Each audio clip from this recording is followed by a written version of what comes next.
আসসালামু আলাইকুম ওয়া রাহমাতুল্লাহি ওয়া বারাকাতুহু। সম্মানিত দিনী ভাই বোনেরা, আপনারা কেমন আছেন? আশা করি আলহামদুলিল্লাহ আপনারা ভালো আছেন। দেশ ও দেশের বাহিরে থেকে যারা আমার এই ভিডিওটি দেখতেছেন, আপনাদেরকে অসংখ্য ধন্যবাদ। আপনার পরিবারে ব্ল্যাক ম্যাজিক, জিন, জাদু, বদনজর এগুলো আছে কিনা আপনি কিভাবে জানবেন? আজকে আমি আপনাদের সামনে খুবই সহজ একটি আমল নিয়ে উপস্থিত হয়েছি, যে আমলটি আপনি করলে ইনশাআল্লাহ আপনি বুঝতে পারবেন যে আপনার উপরে জিনের প্রভাব বা আপনার বাড়িতে জাদু আছে কিনা।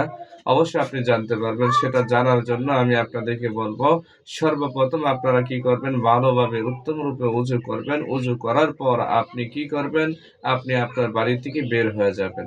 আপনার সীমানার বাইর হয়ে যাবেন। বাইর হওয়ার পর আপনি বুঝবেন যে আপনার শরীরটা কেমন, স্বাভাবিক আছে। এখন আপনি কি করবেন, এখন আপনার আমল শুরু হয়ে যাবে। এখন আপনাকে ৩ বার ইস্তিগফার পড়তে হবে এবং সাল্লাল্লাহু আলাইহি ওয়াসাল্লাম ৩ বার পড়তে হবে, দুরূদ পড়তে হবে। দুরূদ পড়ার পর আপনি পড়বেন, কি পড়বেন? বিসমিল্লাহির রহমানির রহিম ১৯ বার পাঠ করবেন। ১৯ বার পাঠ করার পর আপনি নিয়ত করবেন যে, হ্যাঁ আল্লাহ, আমার বাড়িতে যদি কোনো জিন্নাতের প্রভাব থাকে, আল্লাহ আমাকে বুঝার তৌফিক দান করেন। আয় আল্লাহ, আমার এই বাড়িতে যদি কোনো ব্ল্যাক ম্যাজিক কুফরি করা থাকে, আল্লাহ আমাকে বুঝার তৌফিক দান করেন। আয় আল্লাহ, আমার যদি কোনো সমস্যা থাকে, হে আল্লাহ আমাকে বুঝার তৌফিক দান করেন। এটা বলার পর আপনি বিসমিল্লাহ বলার পর ১৯ বার পর এগুলা বলবেন। বলার পর আপনি আস্তে, আস্তে আপনার বাড়ির সীমানার ভিতরে ঢুকবেন।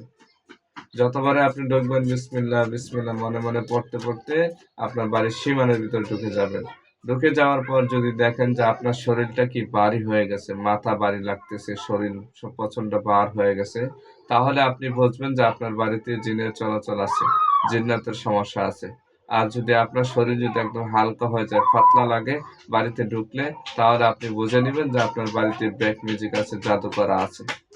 আর আপনার যদি কোনো কিছু না হয়, বাড়ির ভিতরে প্রবেশ করে, তাহলে আলহামদুলিল্লাহ আপনার বাড়িতে কোনো সমস্যা নেই। ইনশাআল্লাহ ভিডিওটি শেয়ার করে দিবেন, ভালো লাগবে। আপনারা কি ধরনের ভিডিও চান অবশ্যই জানাবেন। আসসালামু আলাইকুম ওয়া রাহমাতুল্লাহ।